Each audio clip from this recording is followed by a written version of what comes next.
کوئی مائی کا لال نہیں تھا جو انگریز کی طاقت کے سامنے آزادی ملک کا نعرہ بلند کر سکتا۔ ایک مسلمان عالم دین نے اسی دلی کے اندر اس نعرے کو بلند کیا۔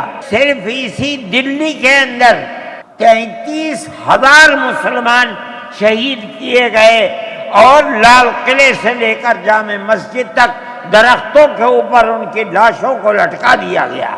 یہ مسلمان کی تاریخ ہے، علماء کی تاریخ ہے۔ السلام علیکم ورحمۃ اللہ وبرکاتہ۔ محترم ناظرین، میں محمد کیف اشرف اور حاضر ہوں پھر سے ایک نئی ویڈیو کے ساتھ۔ دوستو، آج بہت ہی خاص مدعے پر بات کرنے کے لیے میں حاضر آیا ہوں۔ پورے ہندوستان میں اس وقت کس طرح سے دنگے بھڑک رہے ہیں، کس طرح سے جگہ جگہ پر فساد ہو رہے ہیں، کس طرح سے جگہ جگہ پر انکاؤنٹر ہو رہے ہیں۔ میں آپ کو بتا دوں، بہرائچ والا معاملہ ہوا، وہاں پر ایک انسان کو گولی لگی، وہ مارا گیا۔ اس کے بعد پورے بہرائچ میں دنگا بھڑکا اور پھر اس کے بعد پورے بہرائچ کے مسلمانوں کے اوپر ظلم کیا گیا، ان کے گھروں کو توڑا گیا، ان کے گھروں پر بلڈوزر کی کارروائی بھی کی گئی۔ دوستو، بہرائچ جیسے معاملات پورے ہندوستان میں ہو رہے ہیں۔ خاص طور سے میں آپ کو بتاؤں کہ بہار کے بھاگلپور علاقے میں بھی اس طرح کا واقعات ہماری نظروں کے سامنے پیش آیا ہے۔ اسی طریقے سے ہماچل میں، اسی طریقے سے آپ کو اتراکھنڈ میں، اسی طریقے سے آپ کو اور بھی دوسرے علاقوں میں گھٹنائیں دیکھنے کو لگاتار مل رہی ہیں۔ اور دوستو، ایک چیز اور میں بتاؤں، بڑی شرمناک گھٹنا ہے کہ ساگور ایک علاقہ ہے مدھیہ پردیش کا، وہاں پر ایک یوک کو، ایک مسلمان انسان کو جو وہاں سے گزر رہا تھا، اس نے کیا کیا کیا نہیں کیا، اس ابھی پوری چیزیں ہم تک نہیں پہنچی ہیں۔ ہمارے سننے میں یہ آیا کہ اس نے تھوک دیا تھا کہیں پر، اس کے بعد اس کو پکڑ کے وہاں کے لوگوں نے زبردستی اس کو گوبر کھلایا، اس کے ساتھ مار پیٹ کی ہے۔ آپ سوچیں کس طرح سے ملک ہندوستان کہاں سے کہاں پہنچتا چلا جا رہا ہے۔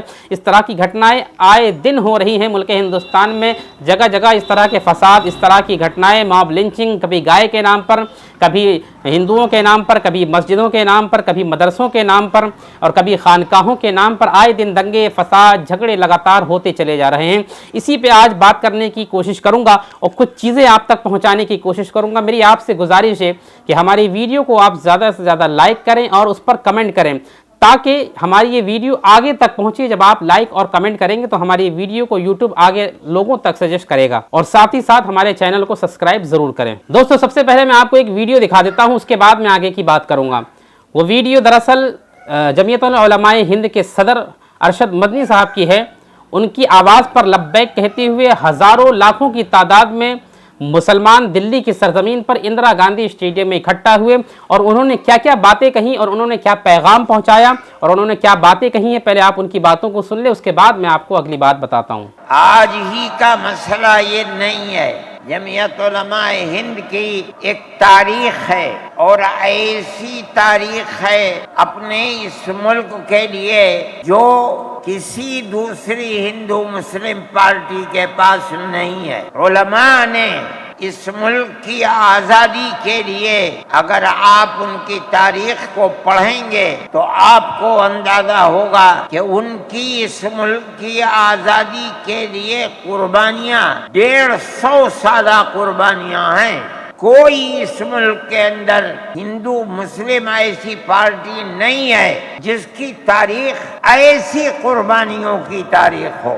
حضرت شاہ عبدالعزیز صاحب محدث دہلوی نے 1803 میں آواز بلند کی تھی کہ ہمارا ملک غلام ہو گیا، غلام ملک کو آزاد کرانا اس ملک میں بسنے والے ہر مسلمان اور ہر شخص کا فرض ہے۔ کوئی مائی کا لال نہیں تھا جو انگریز کی طاقت کے سامنے آزادی ملک کا نعرہ بلند کر سکتا۔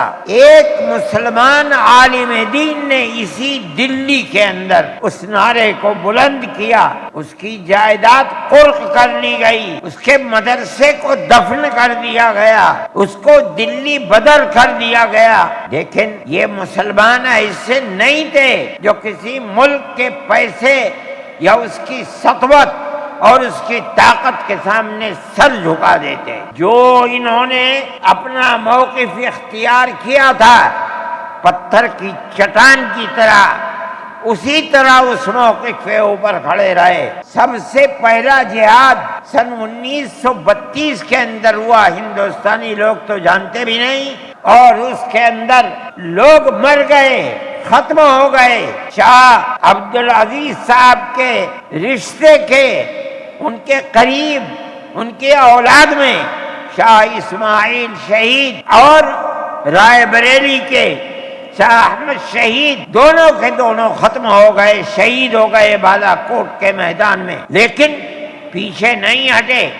وہ لوگ جو بچ کر آئے تھے سن 1857 میں پھر جہاد کر لیا، اور اس کے اندر صرف اسی دلی کے اندر 33,000 مسلمان شہید کیے گئے، اور لال قلعے سے لے کر جامع مسجد تک درختوں کے اوپر ان کی لاشوں کو لٹکا دیا گیا۔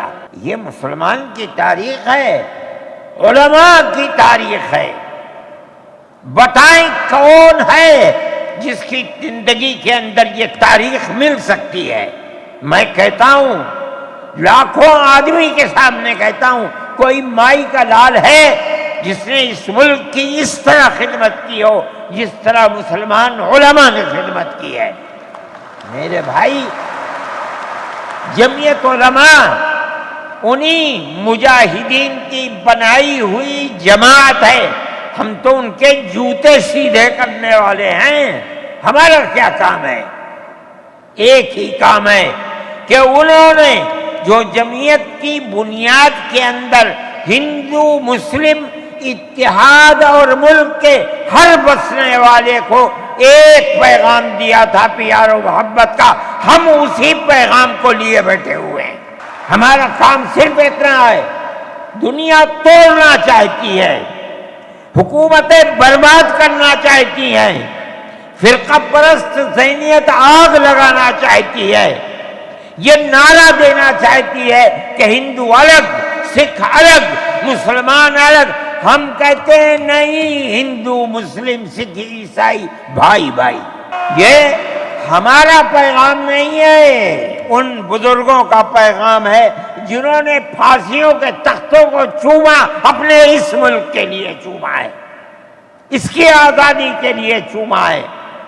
اس ملک کے اندر یگانگت اتحاد جس کو آج آگ لگایا جا رہا ہے، ہمارے بزرگوں نے اسی اتحاد کے لیے اپنی قیمتی جانوں کو قربان کیا ہے، اور ان کا مقصد یہ تھا کہ ملک آزاد ہو جائے، حکومت ایسی بننی چاہیے جو حکومت سیکولر حکومت ہو۔ دوستو، تو آپ نے سنا کہ جمعیت العلماء ہند کے صدر ارشد مدنی صاحب نے کیا کیا باتیں کہیں ہندوستان کے تعلق سے اور مسلمانوں کے تعلق سے، خاص طور سے انہوں نے کیا کیا باتیں بتائیں کہ کس طرح سے مسلمانوں نے اپنی جان کا نذرانہ ملک ہندوستان کے لیے پیش کیا، اور اپنی جانوں کو کس طرح سے قربان کیا، اور کس طرح سے پھانسی کے تختے پر خود کو اپنے آپ کو لٹکوایا ہے اسی ملک ہندوستان، ملک عزیز کے لیے۔ خاص طور سے وہ جو پردرشن ہوا ہے، جو وہاں پر اجلاس ہوا ہے، آپ اس کو جلسہ سمجھ لیں، آپ اس کو جو ہے سیمینار سمجھ لیں، یا آپ کچھ بھی اس کو سمجھیں، خاص طور سے جو وقف بل کا معاملہ ہماری نظروں کے سامنے ہے، اس کے تعلق سے، اس کو پیش نظر رکھتے ہوئے، اس کے تعلق سے سمویدھان کے آئین میں رہ کر کے، سمویدھان کے دائرے میں رہ کر کے وہ کام کیا گیا، اور انہیں بتایا گیا کہ کس طرح سے مسلمانوں نے کیا کیا ہے اور کیا حق ہے مسلمانوں کا۔ دوستو، اسی طرح سے ہماری بھی باتیں یہی ہیں کہ پورے ملک ہندوستان میں جس طرح سے مسلمانوں کے خلاف سازشیں رچی جا رہی ہیں، اور مسلمانوں کو مارنے کی اور مسلمانوں کو یہاں سے بھگانے کی کوششیں کی جا رہی ہیں، دراصل اس میں کیا حقیقت ہے اور کیا حقیقت نہیں ہے۔ دوستوں، میں آپ کو بتا دوں کہ بے بنیادی باتیں ہیں، کبھی بھی ایسا نہیں ہو سکتا ہے کہ اس ملک ہندوستان سے ہم جیسے مسلمان جو اس ملک عزیز اور ملک ہندوستان سے سچی اور پکی محبت رکھتے ہیں، کوئی ہمیں یہاں سے نکال سکے یا ہمیں بھگا سکے۔ ایسی کسی کے اندر طاقت نہیں ہے، کیونکہ ہمارے اسلاف اور ہمارے بزرگوں نے اسی دیش کے لیے اور اسی مٹی کے لیے اپنی جان قربان کی تھی، اور ہم انہی کے نقش قدم پر چلتے ہوئے آگے بھی اگر ملک ہندوستان پہ کوئی خطرہ لاحق ہوتا ہے تو ہم بھی اپنی جانوں کا نذرانہ پیش کرنے میں پیچھے نظر نہیں آئیں گے۔ دوستو، پورے ملک ہندوستان میں افراتفری کا ماحول پیدا ہو چکا ہے۔ پورے ہندوستان میں ہندو اور مسلم لڑائی جھگڑے اور فساد کی باتیں ہوتی ہیں، کبھی کوئی ہندو سنگٹھن سامنے نظر آتا ہے، کبھی کوئی مسلمانوں کا نیتا یا کوئی لیڈر نظر آتا ہے جو اس طرح کی باتیں کرتا ہوا نظر آتا ہے۔ خاص طور سے RSS، بجرنگ دل اور دنیا بھر کی جو اس طرح کی تنظیمیں ہندوؤں کی جو ہیں کام کر رہی ہیں، جو ہندو بھائیوں کو برگلانے کی کوشش کرتی ہیں،